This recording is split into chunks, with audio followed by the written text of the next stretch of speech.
net and find out about their children's activities. Another 30 teachers are connected at home. The school is about to extend the opportunity to link from home to all its parents and is adapting learning materials to allow student learning to be supported at home. Highdown's intranet homepage has information on the school and on the subject being taught. The website shows parents what students are supposed to learn each week and the approach teachers are using. Parents can link to the materials used by the students.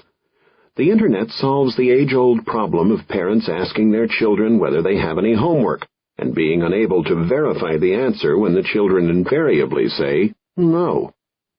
Parents also have immediate access to teachers via email, in addition to personal meetings several times a year. Like Western Heights, Highdown is integrating technology into the classroom.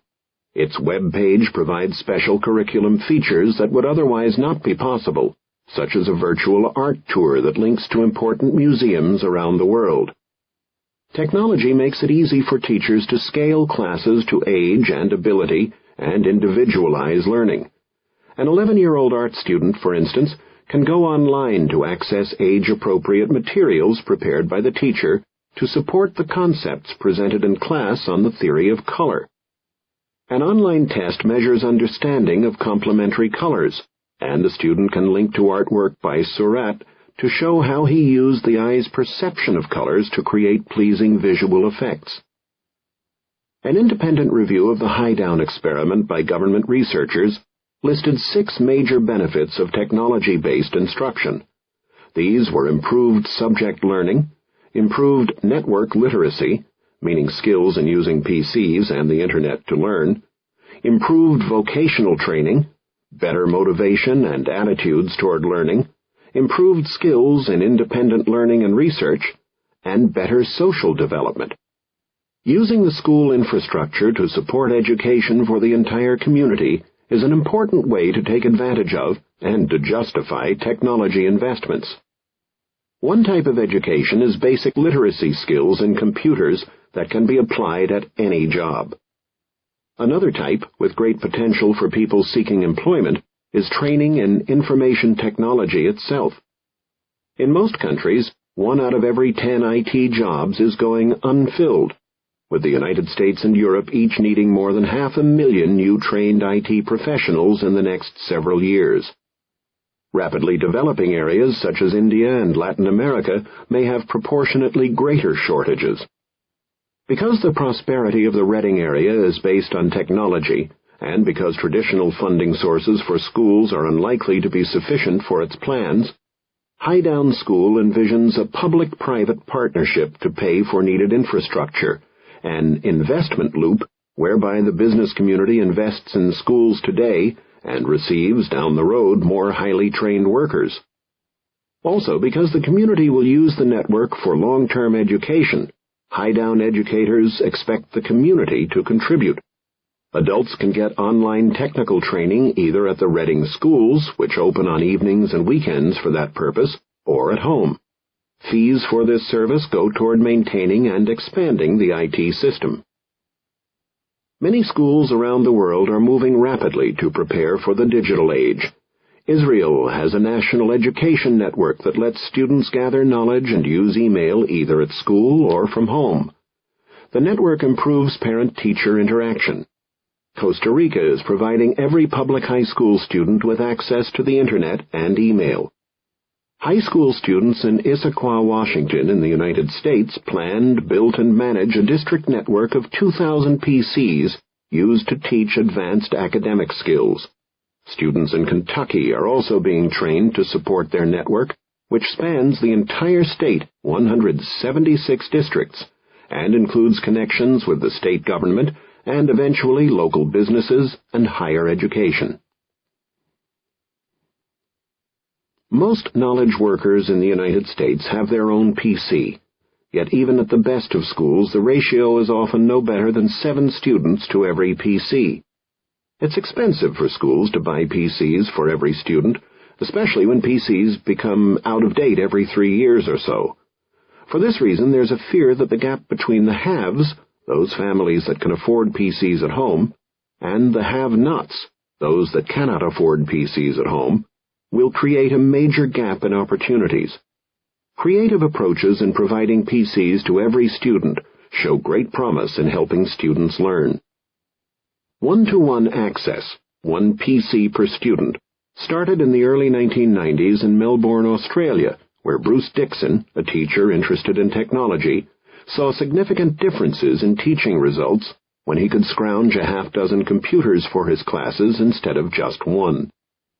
For PCs to achieve their full potential, he realized, students had to use them as a tool for all their work, in all their classes and at home as well as at school.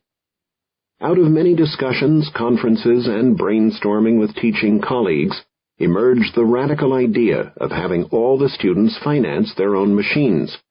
Dixon, by then a technology consultant to schools, worked out a financial model.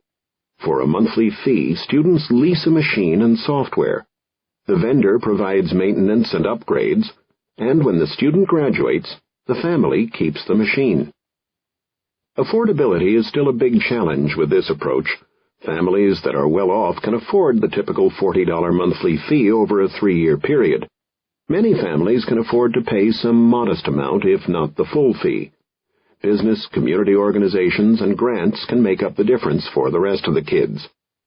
Regardless of the amount, the family contribution is fundamental to this program, as it gives the students and their parents a sense of ownership of and responsibility for the laptop and its role in the student's learning. In the first several years of laptop programs, damage, loss, or theft of the laptops has been minimal. Educators say the reason is that students have a vested interest in taking good care of their machines. Interestingly, students from underprivileged neighborhoods generally have less loss or damage than do students from rich schools. Laptop programs have spread to schools worldwide. More than 60,000 students and teachers at 500 public and private schools in the United States have participated in the Anytime Anywhere Learning Laptop program. The initial sponsor was Toshiba America Information Systems, and many more hardware manufacturers are involved today. This program brings laptops to students, trains teachers in their use, and integrates technology into curriculum. Large-scale programs have succeeded in many schools. By working with local businesses and the community, these schools have been able to finance laptops for all students. The impact of providing laptops for full-time use by students has been impressive. A recent study titled Powerful Tools for Schooling, Second-Year Study of the Laptop Program, by education researcher Saul Rockman, concludes that students who regularly use laptops gain many skills. They write more often and better, have improved research and analysis skills, express themselves more creatively, work more independently and also more collaboratively, more frequently rely on active learning and study strategies, readily engage in problem-solving and critical thinking, and adopt higher-order thinking skills. Objective numbers in the study are supported by the subjective reactions by teachers. 66% said laptops increased higher-order thinking by their students, and 71% said laptops improved student motivation and made students more willing to focus on schoolwork. Most school systems around the world are just beginning to bring PCs into the classroom. To get started requires leadership at the school board and superintendent level, and a technology plan that provides a blueprint for developing and managing the technical infrastructure, for integrating technology with curriculum, and for training teachers. Finally, rallying community support is critical. Voters have proven willing to vote for measures to fund concrete, well-fashioned plans. Communities should think of connecting the schools as the start of a broader effort to create a connected learning community among all civic organizations, and to think of technology-enhanced education as a lifelong activity, not restricted by age or to schools. One of the most forward-looking ideas is to use PCs to offer a variety of ways to learn. About 50 different major theories attempt to characterize individual learning styles. Most of the theories identify similar attributes: In the simplest terms, some people learn better by reading, some by listening, some by watching someone else do a task, some by watching someone else do a task, some by doing the task. Most of us learn from some combination of all these methods. And all people have different levels of aptitude and different personalities and life experiences that may motivate them to learn or demotivate them. A highly motivated student can learn from difficult reading materials, where a poorly motivated student needs accessible materials such as video to learn. New software is helping students learn regardless of learning style or pace. Software can present information on multiple forms that can be personalized far more easily than paper methods. In teaching geography to 12 and 13-year-olds, for instance, Highdown School previously relied on videos of Mount St. Helens and a large stack of printed materials. Some kids did well with these resources. Others, less motivated, got bogged down in the dense text. With web technology, the school now structures a series of learning tasks according to complexity. Students are required to complete a certain amount of work to ensure they understand the concept. The first geology task incorporates multimedia animation of moving magma to help every student understand the basics of volcano formation. The most advanced task is an in-depth survey of volcanoes that includes links to the U.S. Geologic Survey website. Students who want to explore further, and many do, can drill into great detail on a number of active volcanoes and their effect on nearby towns and the world's environment. PCs can help change the learning experience from the traditional approach, a teacher talking at the front of the classroom coupled with reading assignments, to a more hands-on approach that takes advantage of the natural curiosity of students of all ages. PCs enable students to explore information at their own pace, to learn from video and audio as well as from text, to model experiments, and to collaborate with one another. This self-directed problem-solving approach, usually described as progressive, is not new. John Dewey and other educational reformers were proposing a change from didactic to experiential learning in 1899. But where building a physical facility to give kids a wide range of experience is complex, a virtual world of experiences on computers is available to all connected students. Web connectivity builds on the PC's capabilities by enabling students to find other people who are exploring the same topics, or to find approaches to a subject that might be more helpful or interesting to them than the approach used in class.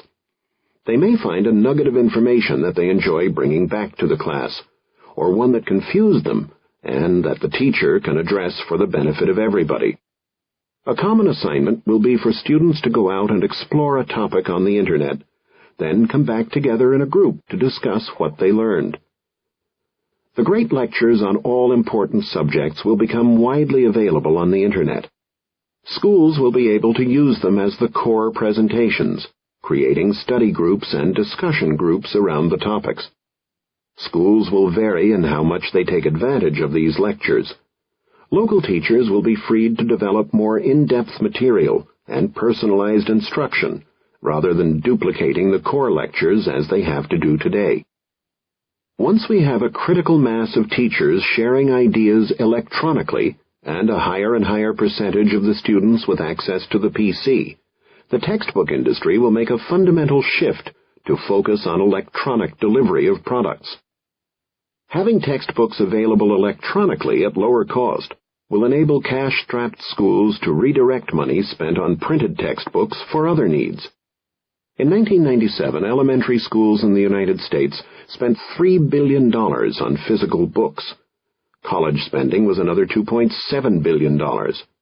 Yet a typical CD can hold all of the reading materials a student needs in a year, with online connections providing the additional breadth and depth.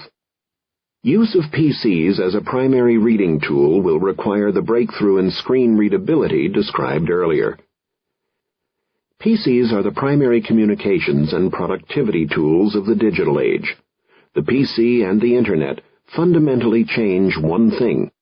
They provide every student in every school and community with access to information and collaboration that before now was not available even to students in the best schools. Educators will take advantage of that access for the betterment of their communities. Educators who embrace PCs as a new teaching and learning tool will be the agents of change.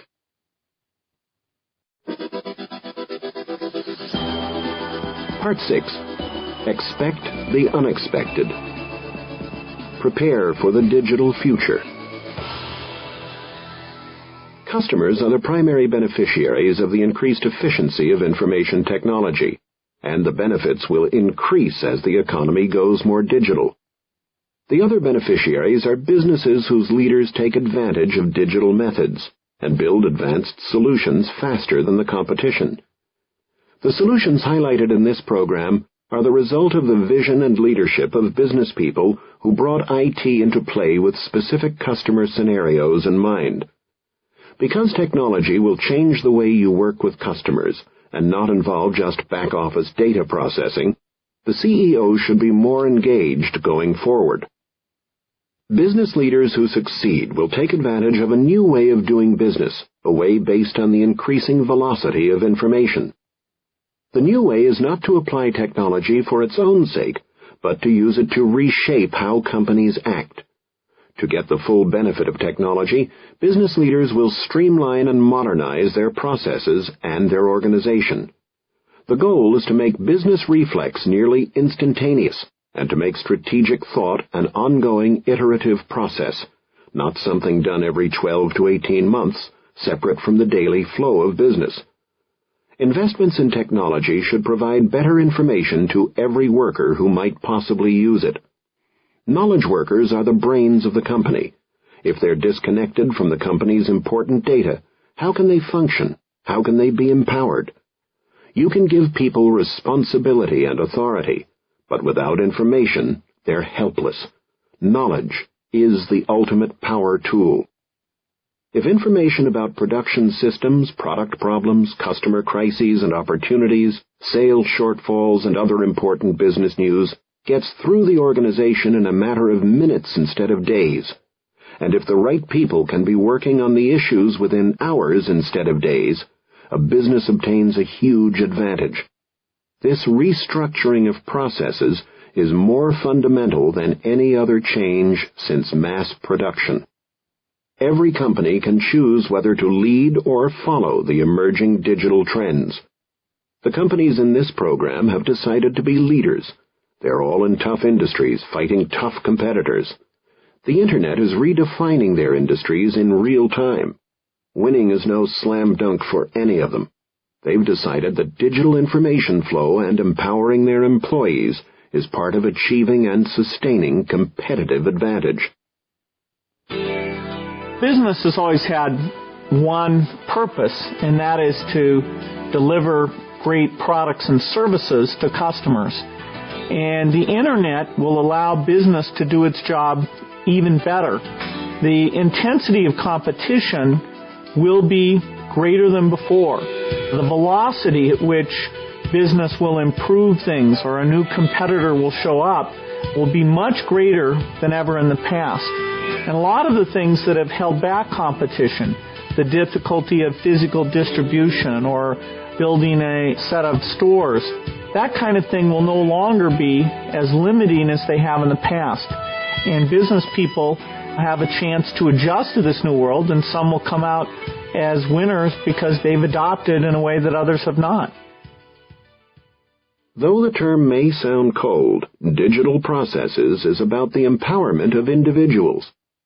Getting people motivated to take on responsibility is not a question of organizational structure so much as organizational attitude. Though we try to keep the number of organizational levels down and the lines of communication short, Microsoft has a fairly traditional organizational chart. I think an open-door policy is more critical than a non-hierarchical structure. Digital tools are the best way to open the door and add flexibility. Depending on the need or urgency, information can move through the chain of command or right to the top, to a single individual or to a team, to anyone in a certain location, or to everyone around the world. A belief in empowerment is key to getting the most out of a digital nervous system. It's knowledge workers and business managers who benefit from more and better information, not just senior management. When employees get a couple of good tools that deliver better results, they demand more. It's another positive cycle. However you organize your company or motivate your staff, one thing is clear. It is impossible to manage a company totally from the center. It is impossible for a single person or single committee to stay on top of every issue in every business unit or subsidiary. Leaders need to provide strategy and direction, and to give employees tools that enable them to gather information and insight from around the world. Leaders shouldn't try to make every decision. Companies that try to manage down, to direct every action from the center, will simply not be able to move fast enough to deal with the tempo of the new economy. In business, the argument between central authority and the individual is the difference between the old-style Theory X mentality that workers are lazy and need to be driven, and Theory Y, that workers are creative and should be given responsibility. Digital processes support the assumption that workers can and will do more if allowed, enabled, and encouraged to think and act. This center versus individual argument is not an abstraction. The choice affects the design of companies and systems. The mock-up of the first U.S. manned space capsule shocked the original astronauts years ago. There were no manual guidance systems. Not to worry, the NASA scientists explained. The system would fly the spacecraft. The U.S. astronauts, like the monkeys before them, were just along for the ride. The astronauts balked. Veteran combat and test pilots, they knew all too well that advanced aviation systems often failed under adverse conditions. The pilots won the showdown, getting the controls and periscope needed to fly these craft manually. On several flights, including orbital missions and the first landing on the moon, it was the local system and the pilot's skill that brought the astronauts home safely when the centrally run pre-programmed system failed. The issue is not whether the primitive computer systems of the day could outfly human pilots. Today, high-performance aircraft and spacecraft use computer technology extensively to extend the human ability to fly in extreme environments. The issue is whether someone at the center and removed from the real circumstances can possibly predict all of the things that can change or go haywire, whether in space or in a business office. Empowerment of employees on the line requires smart machines at their fingertips. A system built on the concept of central versus personal computing is insufficient for a widespread and mobile workforce. Such a system also represents a hostile view of the worker. It says that employees are still industrial-age cogs, that they should be doing repetitive single-task jobs. It says that workers should not step outside the box to do their job. The tool, in fact, will prevent them from stepping outside the box. Having tools to manage a decentralized system is a good thing, but a mindset to predefine the actions of knowledge workers from the center is counterproductive.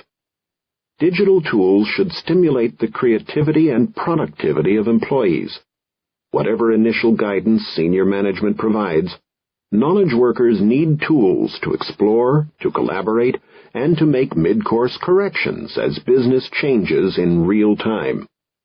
Digitally empowered employees will enable a few companies in each industry to break away from the pack.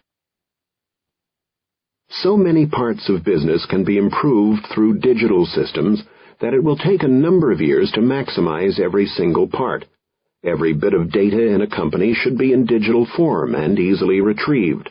This data will include every file, every record, every piece of email, every web page.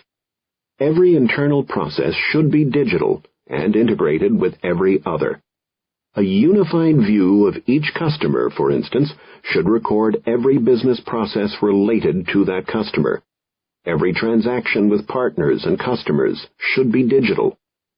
You should give access to customers and partners to every bit of data that is appropriate to them, and vice versa.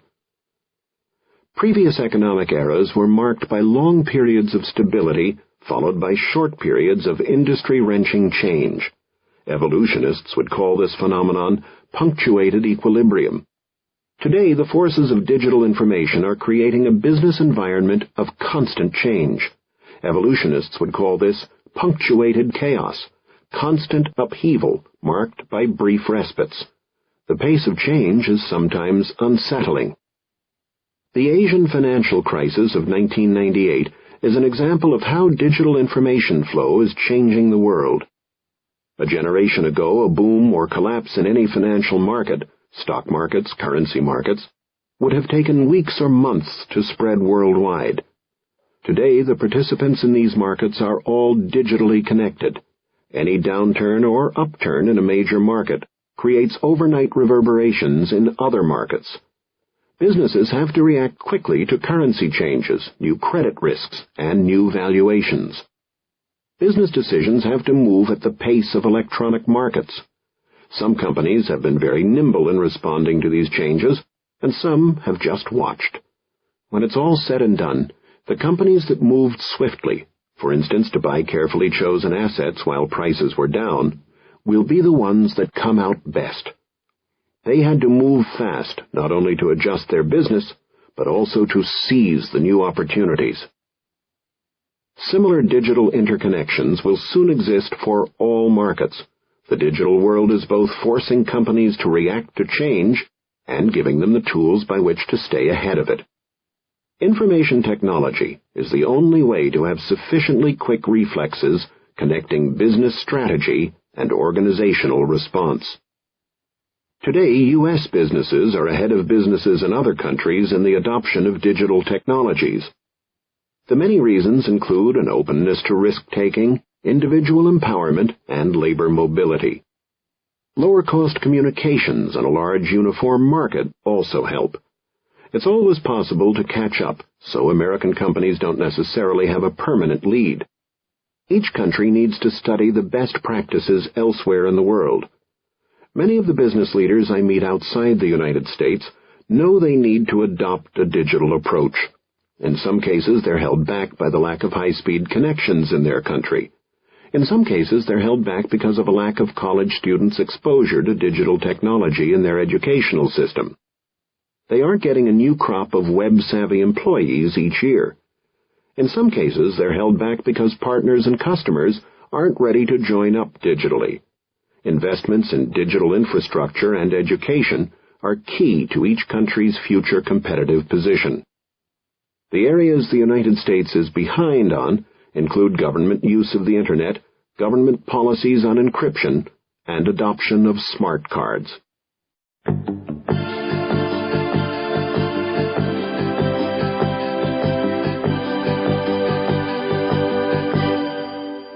Human beings are not the biggest animals. We're not the strongest or fastest. We're not the sharpest in sight or smell.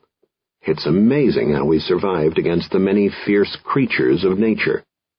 We survived and prospered because of our brains. We evolved to fill the cognitive niche. We learned how to use tools, to build shelter, to invent agriculture, to domesticate livestock, to develop civilization and culture, to cure and prevent disease. Our tools and technologies have helped us to shape the environment around us. I'm an optimist. I believe in progress. I'd much rather be alive today than at any time in history, and not just because in an earlier age my skill set wouldn't have been as valuable and I'd have been a prime candidate for some beast's dinner. The tools of the industrial age extended the capabilities of our muscles. The tools of the digital age extend the capabilities of our minds. I'm even happier for my daughter, who will come of age in this new world. By embracing the digital age, we can accelerate the positive effects and mitigate the challenges such as privacy and have versus have not. If we sit back and wait for the digital age to come to us on terms defined by others, we won't be able to do either. the web lifestyle can increase citizen involvement in government. Many of the decisions to be made are political and social, not technical. These include how we ensure access for everyone and how we protect children. Citizens in every culture must engage on the social and political impact of digital technology, to ensure that the new digital age reflects the society they want to create. If we are reactive and let change overwhelm us or pass us by, we will perceive change negatively. If we are proactive, seek to understand the future now, and embrace change, the idea of the unexpected can be positive and uplifting. Astronomer Carl Sagan, in his last book, Billions and Billions, said, "The prediction I can make with the highest confidence is that the most amazing discoveries will be the ones we are not today wise enough to foresee." As tough and uncertain as the digital world makes it for business, it's evolve rapidly or die, we will all benefit. We're going to get improved products and services, more responsiveness to complaints, lower costs, and more choices. We're going to get better government and social services at substantially less expense. This world is coming. A big part of it comes through businesses using a digital nervous system to radically improve their processes. A digital nervous system can help business redefine itself and its role in the future. But energy or paralysis, success or failure, depends on business leaders. Only you can prepare your organization and make the investments necessary to capitalize on the rapidly dawning digital age. Digital tools magnify the abilities that make us unique in the world. The ability to think, the ability to articulate our thoughts, the ability to work together to act on those thoughts. I strongly believe that if companies empower their employees to solve problems and give them potent tools to do this with, they will always be amazed at how much creativity and initiative will blossom forth. This has been a Time Warner Audiobooks presentation of Business at the Speed of Thought, written by Bill Gates with Collins Hemingway, read by Roger Stathens, and featuring commentary by Bill Gates. Produced and directed by Maya Thomas. Text abridged by John Whitman. Production coordinated by Daniel Metcalf. Tape edited, mixed, and mastered by Data Sound. Business at the Speed of Thought, using a digital nervous system, is also available in hardcover from Warner Books.